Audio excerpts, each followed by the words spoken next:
what is to be done? And where do we go from here?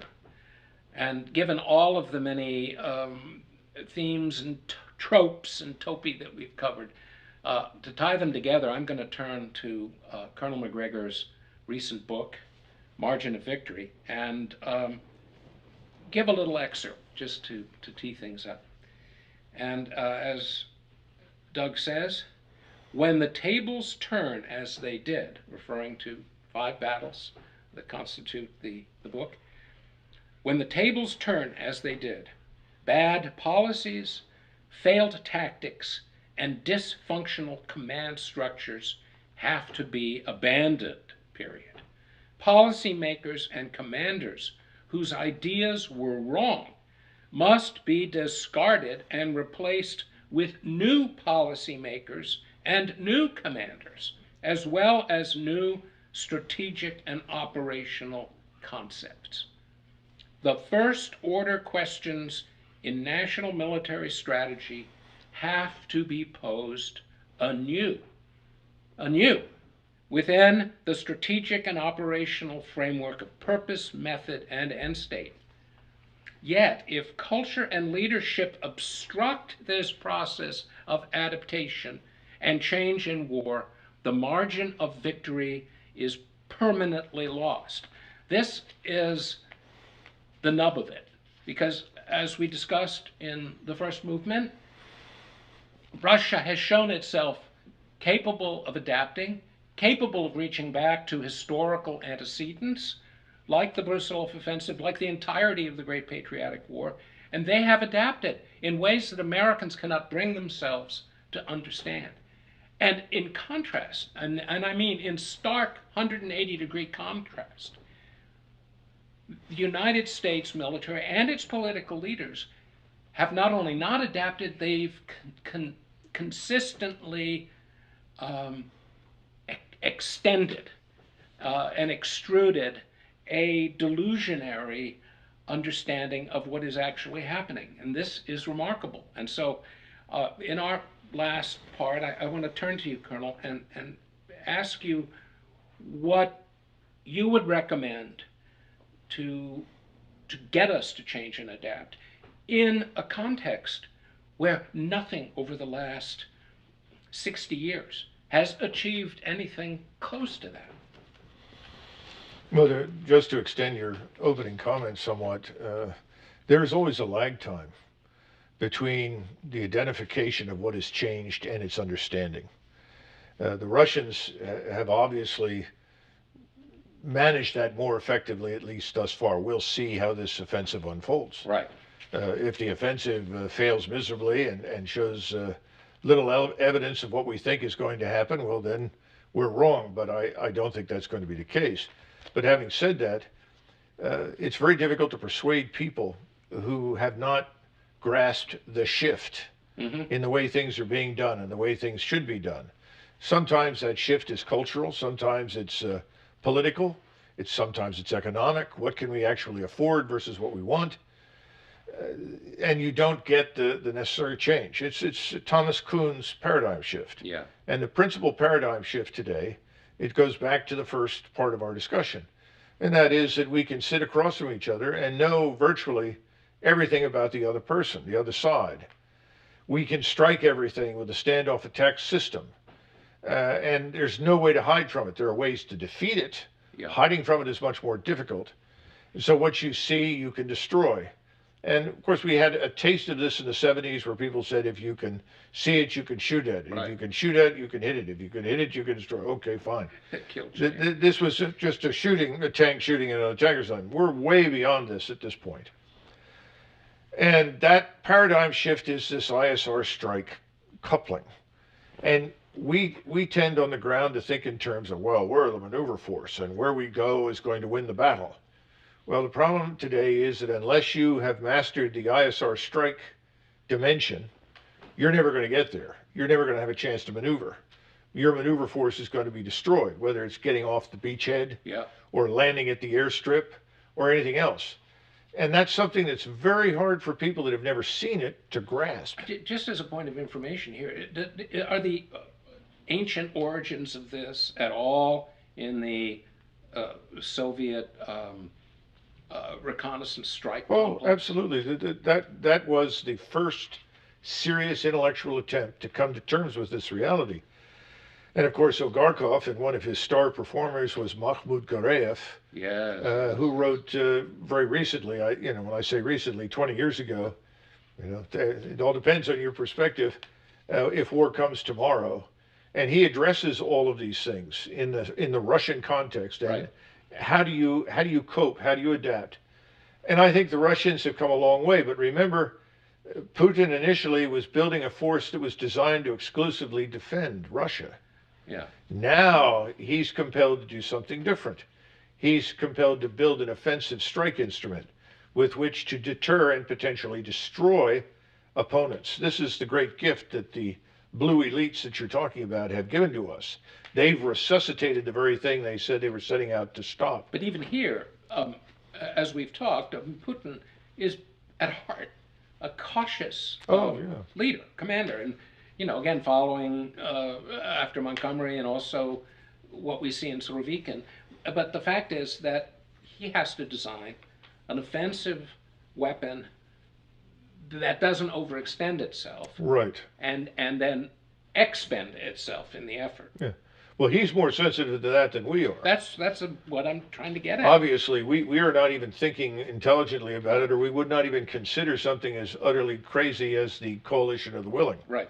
Unless the coalition of the willing is close to 1 million men and consists of a very different composition from the forces we have today. So when you look at the U.S. military today, we have to ask the question, what are we and what do we want to do? Well, the first thing is that we have historically never been a land power on a global basis. In other words, we're really a land power only in the Western Hemisphere. Well, we were an expeditionary power even at our height in World War II with 90 divisions deployed. Of course. But the point is that we came out of that war with the delusion that we are a global land power. That's right.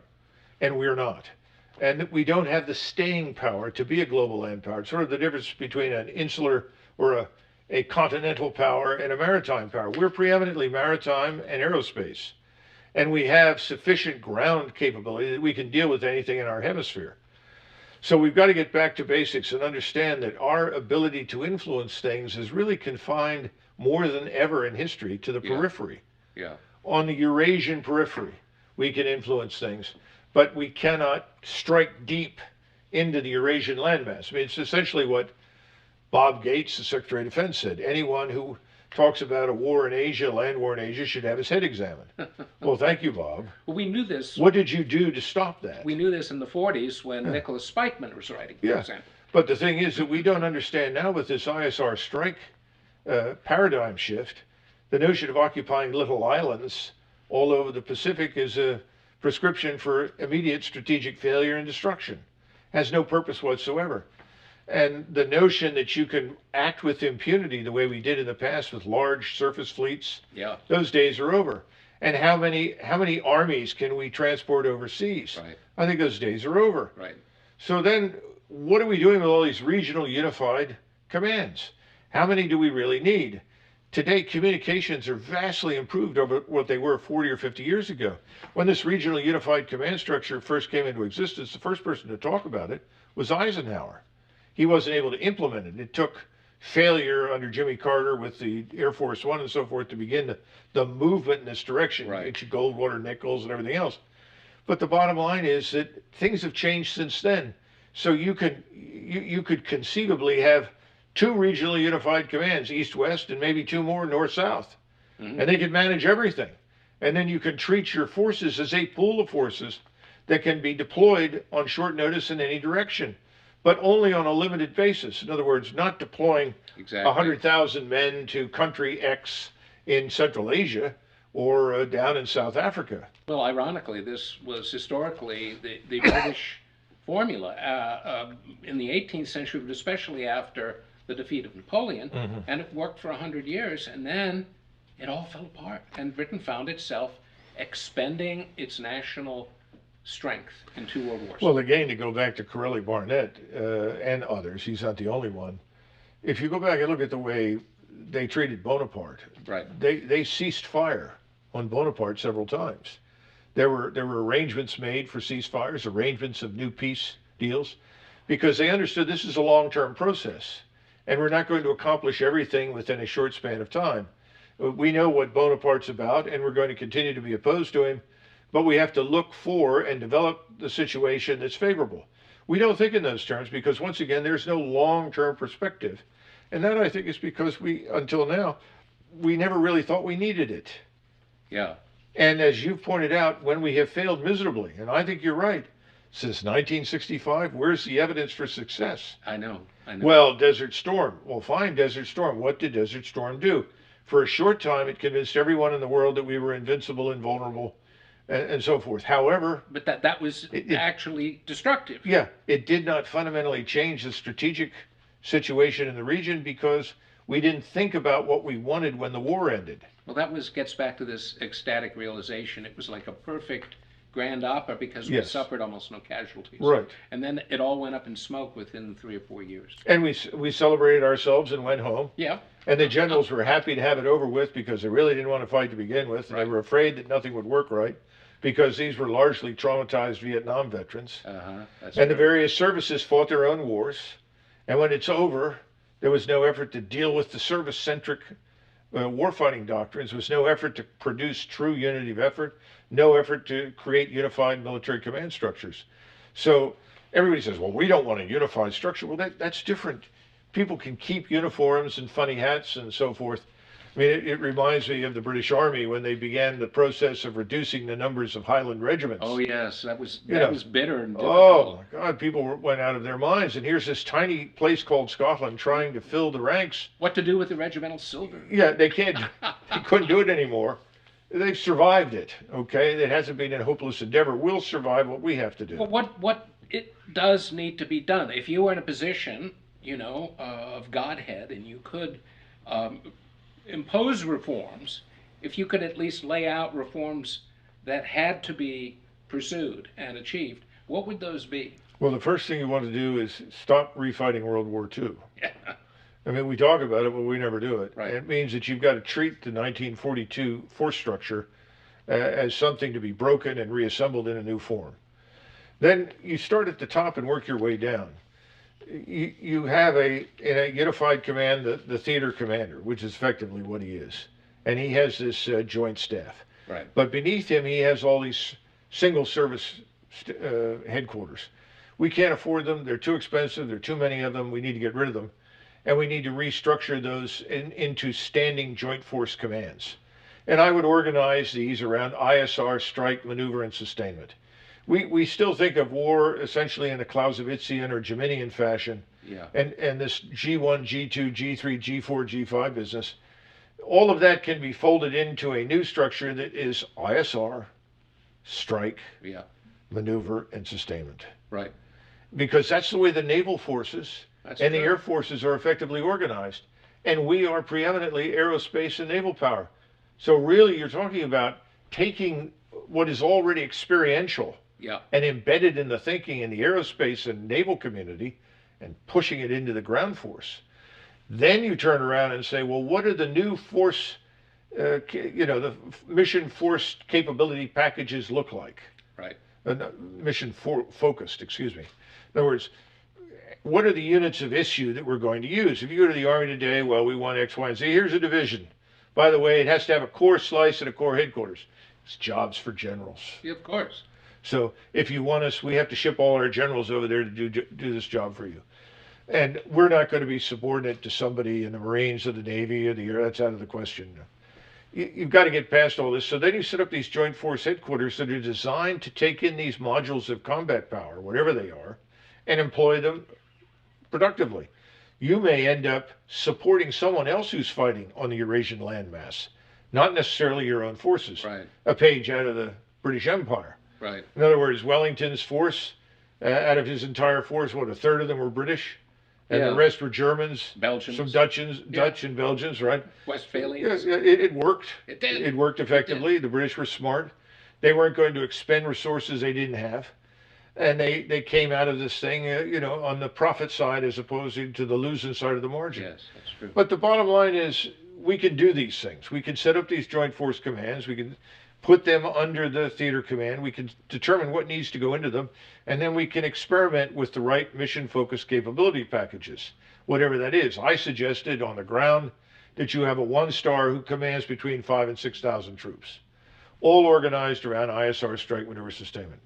That's a good place to start. Yeah. But the problem is when you talk to the people in the military and you say, you might consider doing this and this and this, they'll say, well, prove to me in advance, before I do that, this will work, because we know this worked in 1945. Yeah. Well, how well did it work in 1969? How well did it work? Oh, well, look at 1991. Well, the truth is we weren't faced with a very capable or determined enemy either. Certainly not on the scale of the Waffen-SS or the Imperial Japanese Army. But no one wants to go there. In other words, the burden of proof, I think it was this person that's over at Brookings, his name escapes me right now, who writes all military affairs all the time, who wrote in 1997, the burden of proof is on Macgregor that anything has to change. Yeah, we were so successful. Non-falsifying. It's a lot of nonsense. Science. Well, listen, I mean, Americans like to do a little, rosary prayer, and they like to always say, I'm an optimist. And so I'll say, for the first time in my life, I'm an optimist, because I believe, given the kind of dimensionality and direction of what you've just described, that this sort of reform could be done. Yes. With someone with a vision and authority to do it, it could be done. Then, however, there is something I'm not optimistic about, and it has been at the, if you will, spiritual knowledge core of our predicament for the last 60 years, and that is the ability to do real net assessment. This is something that I can't find a way out of, not because I can't personally do it, but having been in an institution that talked about the necessity of it and yet never engaged in it and refused to take the steps of cultural receptivity, empathy, all the rest that would allow you to do it, has led me to believe that it simply can't happen within the very ironclad contours of the American ethos, which we know. In American exceptionalism, again, if you're the divine agent of the Almighty, then what you believe about yourself is ground truth. Well, the last president, and this is an interesting point on presidents in general. Yeah. Presidents all come to office with experience in domestic politics. Right. Some may have some appreciation or understanding of economics or not. But there are two other categories about which they know almost nothing. One is military affairs or defense. Right. And the other is foreign affairs. Right. That's the problem. Now, the last man who came in, who knew nothing about domestic politics at all, but did have an understanding of military affairs, foreign affairs, and some understanding of economics, was Eisenhower. Right. That is true. And if you go back to the 50s and look what he does, he's constantly scaling back on expenditures, canceling programs, throwing people out of his office who come in with dumb ideas. Even McNamara, who normally everyone enjoys pulverizing, right, and with good reason, he had the common sense to tell a group of Army generals, they came into his office, said, well, we need, whatever it was, 32 divisions to deter and defeat the Soviet armed forces. This is before Vietnam. Yeah. He said, really? He said, well, how many ships and aircraft do you have to move the equipment and manpower for these 32 divisions? Yeah. Yeah. And ultimately they come back and say, well, we only have the ships and aircraft to move 18 or 20, whatever it was. He said, well, then that's what you're going to get, 20 divisions. Yeah. Don't come in here again and push stupid ideas. That's what the Ford Motor Company chair would say. Yeah, but that's a good thing, and you got to give him credit for that. The problem is we haven't had any of it for decades. Right. There's been no accountability.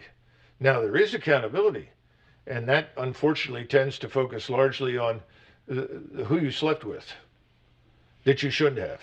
Right. Which is something which would have been completely foreign and alien to John Pershing, right, or George Patton, or any number of it. What? Yeah. Not that these were immoral men, But there was this there's this disproportionate focus on things that don't count, Right. and no focus on the things that do, and a failure to understand that all people are flawed. And we have to accept the fact that human beings are flawed. But what do you want them to do? And this is back to, who are we as a nation? What do we want to do as a nation? Yeah. Do we want to be an English-speaking country with a free market that trades with everybody and tries to avoid wars and really doesn't want to fight with anybody, but will defend our interests and will defend our population, our citizens, with all at our disposal? Or do we want to be the global hegemon? See, the last time that vision was in the ascendant was when Washington delivered the farewell address. Then maybe a few years after the Civil War. But you're making me less optimistic here because Eisenhower was a unique product of a war. Yes. And that speaks volumes for him personally. But what I'm missing is how to get the people that we need to lead us get to that level of insight about themselves and America in terms of what needs to be done. And let's look at this from a different angle. The Soviets are constantly slipped. I knew I would eventually. The Russians, throughout their history, have had a military narrative of endless travail, but ultimate victory. And those grave defeats that they've suffered have all served them well, because it took the defeat to create the awakening, to create the necessity. And all of America's defeats after World War II, and I would say since the mid-60s, have not required any reckoning, and have all been written off as overhead, and then actually forgotten. So the big question here, and it's not something that either of us or anyone could answer, is would such a grand shock to the leadership of the U.S., its elites, courtiers, and the military, be enough to break all of the crenellated castle of prejudice that sits like a rock on the imperial city? Could it happen? Because that could be about what's to happen if certain things unfold the way we've discussed. But would such a blow begin to move the rock? Well, remember, Clausewitz talked about two kinds of wars: a war of decision, which involved existential questions for the nation state, and what he called wars of observation, which I normally refer to as low-intensity conflicts or lesser contingencies. Right. We've been involved in lesser contingencies, low-intensity conflicts, frankly. Now we're dealing with Ukraine, and what we don't understand is that for Russia, this is an existential conflict. It is now a war of decision. Didn't begin as that because the Russians didn't anticipate it, but now they've got it, and they understand it, and they're going to fight it as a war of decision. The closest we came to an existential war was, of course, the Civil War. Yes. And you could say the first year or so of the American Revolution. But you could also argue, and I'm not saying this is factual, but you could argue that World War II, did raise questions about, the nation and its existence, and it was, quote unquote, a war of decision. Yes, it was, indeed. Yeah, so we haven't had a war of decision since 1945. No, and the kind of afterglow of World War II that I think served as a counterbalance or countervailing force to the super sense of transcendence, gods of war that came out of that experience was the nuclear dimension. And it stayed our hand for decades. But this was arguably, or at least I'll suggest it, the most pernicious consequence of the fall of the Soviet Union was it took away that countervailing force that was effectively the existential hand staying our course. Well, obviously Putin agrees with you, and he's made these statements repeatedly. We can't get in touch with the existential anymore. Yeah, but that's true. But the existential questions are not overseas; they're here at home. Yes, that's right. And that's where we're headed. But in the meantime, I think we have another problem that you haven't really touched on, and that is where do we draw the talent from that governs us? Well, where are the institutions that produce this sort of special breed of people? Well, historically, we turn to the Ivy Leagues Right. and the service academies. But if we look at the faculties and the teaching in the Ivy Leagues or the service academies right now, that's a frightening prospect. Well, let's touch on this just briefly then, because you were close to and advised the last president, and in effect, whatever opinions you hold of him, he did represent a mass of Americans who are increasingly being ignored and made marginal in political life. So you ask, where do we get our leaders? We've traditionally got them from elites, but they were elites who were often local elites. Sure, a lot of them came from the Ivy League, they all went to the State Department, but in terms of running the country, there was still that elite connected to people locally, communities. You mean Sam Rayburn from Texas? Yeah, something like that. Who had cousins in Tennessee, right? But it was a network, it was a mesh. And now increasingly you have these separate, mostly blue and some red elite communities that essentially own the process from start to finish. They own the universities, they own the media, they own all of the nonprofits that are so important, and they have the money, and they have the two parties and the organization and structure and institutional authority of the two parties. So they're building what amounts to a hermetic, separate political system, something far less sensitive to the people even than a British society in the mid-18th century, which no one would argue was a democracy. But that elite still had capacity for social upward mobility, and it still had it took the pulse of people. Now increasingly you have a stern and an unforgiving, what Orwell would call the inner party, and the outer party. They are the thing that owns our political system. And so you ask the question, where do we get our leaders?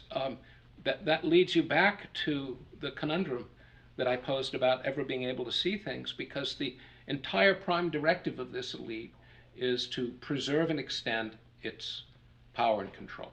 And it is engaged in doing that. We saw that during the pandemic, and we see it now in the conduct of the war, which is a wholly owned franchise of the Washington elite. And so I worry about this, and you're totally right when you say that the war of decision is at home, because you can't permanently marginalize and reduce to a kind of serfdom the majority of Americans, and I include there all of the blue constituencies who have essentially been marginalized already as well. Yes. They form the majority of Americans, and there is no pathway for the voice of this majority to be heard in America today. Unless the current elites are replaced by a different elite. Right, and that's emerges from a different milieu. That's right. And that's all tied up with what happens next. That's a revolution. Yeah, and well, it's also what happens when this narrative for Ukraine collapses. Yeah.